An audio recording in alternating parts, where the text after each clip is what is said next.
Almost 2 years since their controversial takeover, Newcastle are going where no magpie has flown for 20 years. The Champions League. Ahead of the curve their new owners plotted, they feel they have a man, a plan and the fans to sustain it. Plus, a sovereign wealth fund. They're not here to be popular, they're here to compete. This is the story of Newcastle United's transformation and the journey they need to go on next. The words used in this video are taken from our 13-page Newcastle United feature that appears in issue 356 of FourFourTwo magazine. Yes! Screamed Eddie Howe, thrusting a clenched right hand into the air on a late May afternoon at Stamford Bridge. A sweaty, sunburned, occasionally topless Newcastle United away end responds with the same sentiment. On the final day of the 2022-23 campaign, Howe was punching a full stop to a remarkable journey that has seen the Magpies boss and the club's new owners transform the team from winless relegation fodder to fourth in the Premier League table. The door to the Champions League had been unlocked, and it took just 18 months. Howe had spent most of that time straight batting the difficult questions about the club's investment from Saudi Arabia, staying balanced throughout the highs and lows. As he walked across the pitch to applaud the fans after the full-time whistle at Chelsea, he exploded for just a moment, the emotion at his achievement briefly visible. Newcastle are a club well acquainted with nadairs. One of the most pronounced and recent came at a moist Molineux in October 2021. 2 blasts of Wolves' Eurodance goal music sandwiched a rare Jeff Hendrick goal for the Magpies, as "We want Brucey out" chants greeted another lacklustre defeat.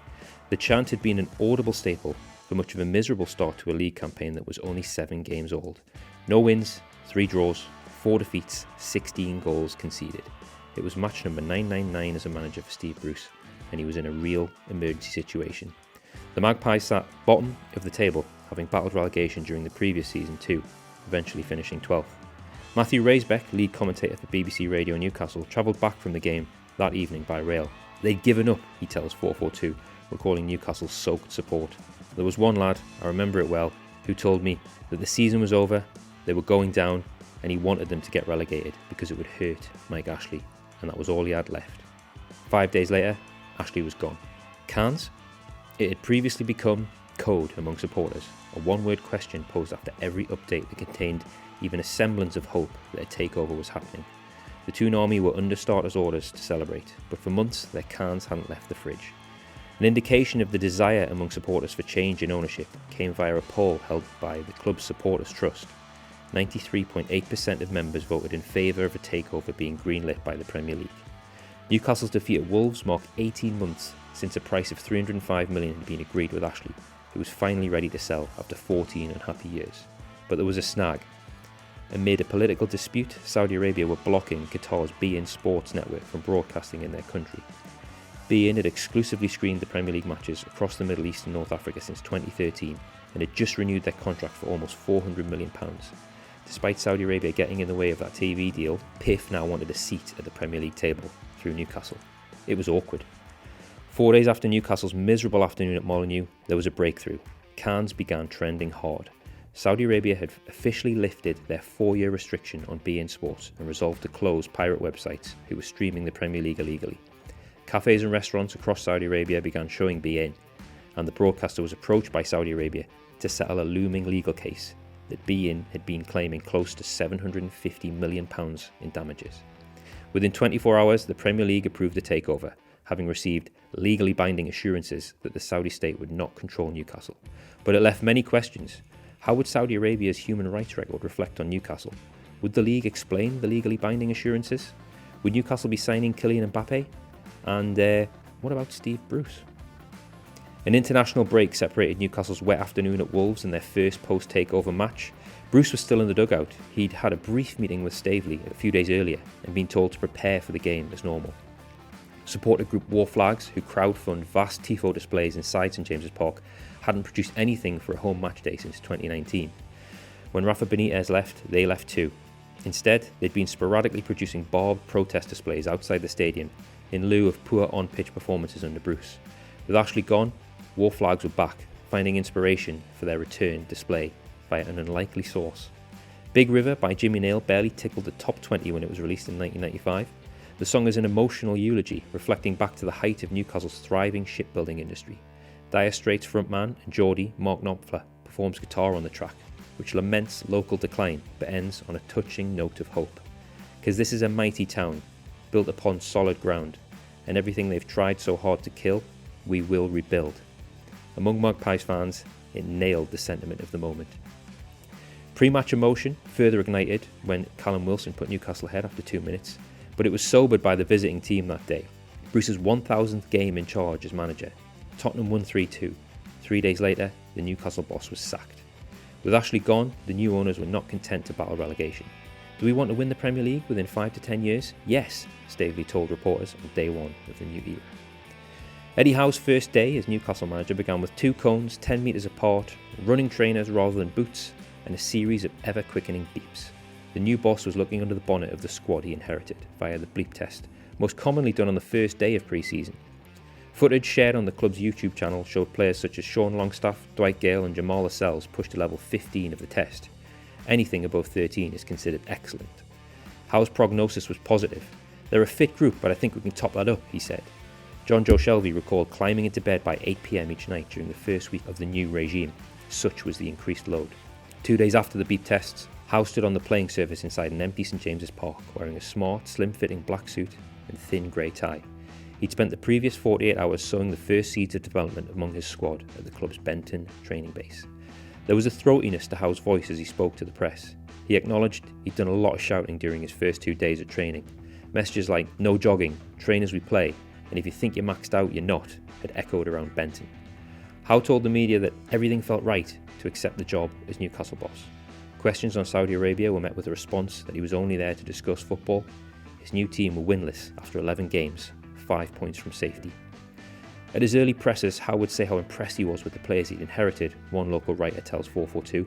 I remember on one occasion, when cameras were off, he stressed he was not just offering cheap platitudes, he genuinely meant it. Ahead of Howe's first game in charge at home to Brentford, club doctor Paul Catterson strode towards him at the training ground. I saw the doc walking across the pitch and I was like, oh no, he's coming for me, Howe later said. I was like, for f***'s sake. It was an absolute disaster. Howe had tested positive for COVID and would spend his first match isolating in a hotel room at the Hilton on Gateshead Quayside. Newcastle drew 3-3 in a chaotic game, but other results meant they fell to rock bottom of the league. After Brentford came a routine loss away at Arsenal before a Tuesday night showdown at home to Norwich. There was 25 games left, but it felt like a relegation decider. After 9 minutes, Newcastle were down to 10 men after Kieran Clark was sent off for a professional foul. Federico Fernandez was called off the bench to help Newcastle salvage something. They drew 1-1. It was something. Clark's misjudgment may have had a bigger impact on one Newcastle player than most. Joe Linton dropped from forward into midfield for the rest of the match. Up until that point, the £40 million striker had managed just 7 goals in 44 Premier League games and rarely looked comfortable. In midfield, he smashed into tackles, protecting the ball and linking defence with attack expertly. He left the stadium with the Man of the Match award. After that, he became the new Pirlo, former Newcastle United defender Federico Fernandez tells 442. Joey came in as a 9, then played on the wing, but he has the physicality to run big distances. He's Brazilian, so he has the quality. For me, football is about moments. It was crazy, because it was a tactical move that Eddie made because of the game, but that moment was so beautiful to see. Overnight, Newcastle fans went from complaining about Joe Linton's price tag to singing that he only cost 40 million. This summer, he scored on his senior debut for Brazil, from midfield. Newcastle had a new midfielder and a foothold, plus another winnable game against Burnley 4 days later back at St James's Park, which had been supercharged by now. It delivered their first league win of the season at the 15th attempt. Newcastle had to wait 7 weeks for their next win though. After the Burnley triumph, their next 6 matches in all competitions ended in 4 defeats and 14 goals conceded. They'd finished 2021 having conceded 80 times in the calendar year, an unwanted Premier League record. Then they lost at home to League One Cambridge in the FA Cup third round. It was new signing Kieran Trippier's debut. He could be excused for wondering what the hell he signed up for. We of course have a life sentence without parole, popular fan site nufc.com lamented. A fortnight later, the Magpies travelled to Ellen Road. Newcastle didn't deserve to win. Martin Dubravka pulled off 2 or 3 saves, Leeds missed chance after chance, and Newcastle showed real grit and a new kind of hardness that they developed under Howe, where they can't be bullied and the opposition crowd doesn't bother them. John Joe Shelby scored a free kick in the second half, and Newcastle held on for a huge 1-0 win at Ellen Road. The next day, the whole squad flew to Riyadh for a week of warm weather training. A football decision, said Howe. Amnesty International's UK chief executive, Sasha Desmuko's view was that it will prove once again that sports washing crimes is the name of the game here, not football. The trip was controversial, but the benefits of the 7-day excursion were significant. Days after landing back in Newcastle, the squad had 3 new teammates. Defenders Matt Targett and Dan Byrne plus Brazilian midfielder Bruno Gomes, the latter a flagship signing from Lyon, costing around £40 million. It took Newcastle's January transfer window spend to nearly £100 million. Combine the outlay across all 14 windows under Mike Ashley, and it totalled only a fraction more. Gomes' impact would prove seismic, and not just on the pitch. The club insider tells FourFourTwo that the Brazilian's arrival added energy to the day-to-day mood of the training centre and brought compatriot Joe Linton further out of his shell. The pair had never met before, but have since acted as the best men at each other's weddings. With fresh additions in their ranks, Newcastle embarked on a run that saw them win 5 games and draw once, moving them 10 points clear of the relegation zone. The final home game of the season was a glimpse of what was capable under Howe. "Fucking embarrassing," screamed Mikel Arteta after a 2-0 loss that ruined Arsenal's chances of making the top 4. "They were 10,000 times better than us," continued the Gunners' boss, in a dressing room rant captured by Amazon documentary cameras. The night was a celebration of Howe's miracle. Newcastle were united again. The momentum generated would send them hurtling into the 2022-23 season with unstoppable force. In the beginning of last season, Pep Guardiola was in one of his better moods as he addressed media after a match at St James's Park. Perhaps that was out of relief. Manchester City had fought back from 3-1 down to salvage a point. "Newcastle has everything," Guardiola told media. "They have pace, they have quality, they made it very physical. It's a very difficult place to come. Newcastle was so aggressive, we didn't have control." Newcastle's summer had perhaps not been as busy as expected. Goalkeeper Nick Pope and defender Botman arrived for a combined £45 million. Matt Targett's loan was turned into a £15 million permanent deal, but that was largely it. Newcastle's new owners were taking financial fair play seriously. There was wriggle room though for one more summer deal. PIF governor and Newcastle chairman Yasser Al-Rumayyan had been a sporadic matchday presence in St James's Park, but he was inside the stadium to watch Wilson limp off against Manchester City, and he gave the word, "Do something big." 5 days later, Newcastle broke their transfer record to sign Alexander Isak for around £60 million. 4 days after that, Isak opened the scoring for Newcastle at Anfield. Roberto Firmino equalised before Liverpool's rhythm was interrupted by some dubious ailments suffered by Howe's men, with the manager later admitting, "We wanted to slow the game down." The hosts eventually scored a 98th minute winner as both benches clashed. Police intervention was required and Newcastle were viciously booed off. "My ideal is that we're booed off every week when we go to away grounds," Howe said. "You don't want to be popular. We're here to win. We're here to compete, and we'll do whatever it takes." Newcastle wouldn't lose again in the league for almost 6 months. A few weeks later, a looping ball fell out of the sky and onto Miguel Almiron's left foot in the corner of the 18-yard box at Fulham's Craven Cottage. In the blink of an eye, the Paraguayan hit it instinctively. Newcastle were on their way to a 4-1 victory. It was the first day of October, but the Goal of the Month award had already been settled. Almiron would be named Premier League Player of the Month too. "It felt good before then, but the goals hadn't quite come," Almiron told FourFourTwo. "It was a question of confidence, and it began with scoring twice at Fulham." Almiron would score 7 goals in 8 games before the season paused for the World Cup. In Steve Bruce's last campaign at Newcastle, Almiron had found the net just 4 times, a square peg in a round hole. In Howe's front foot system, he was born again. When the January transfer window opened, the club were spectators. Towards the end of the month though, there was movement. John Joe Shelvey and Chris Wood joined Nottingham Forest, freeing up money and wages for Newcastle to sign Anthony Gordon from Everton for £40 million. An exciting deal for an exciting English player, but there was a bigger talking point on Tyneside. I'm happy, I'm going to get me suit measured. Come on, lads! Shouted Dan Burn, paying homage to a famous quote from Paul Gascoigne after the Geordie had helped Tottenham reach the FA Cup final in 1991.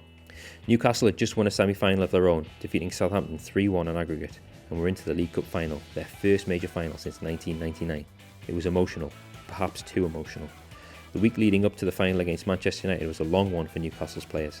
Extra media duties, training, ticket clamour and travelling were all prefaced by a tidal wave of emotion heaped on them by a fan base who'd been waiting 68 years for a major domestic trophy. Was this the moment? As it turned out, the League Cup final was over as a contest once Marcus Rashford's goal deflected past Newcastle's third choice keeper, Loris Karius, to make it 2-0, 6 minutes before half time. It was the club's first real test under their new ownership. They failed. In April, Newcastle sat a new exam that they'd pass in breathtaking fashion. It was 4th versus 5th in the Premier League table. Newcastle, 3 points ahead of Tottenham, with a game in hand, but a loss could have been hugely damaging to their Champions League hopes. After 21 minutes, Newcastle led the so-called Champions League decider 5-0 and would eventually triumph 6-1.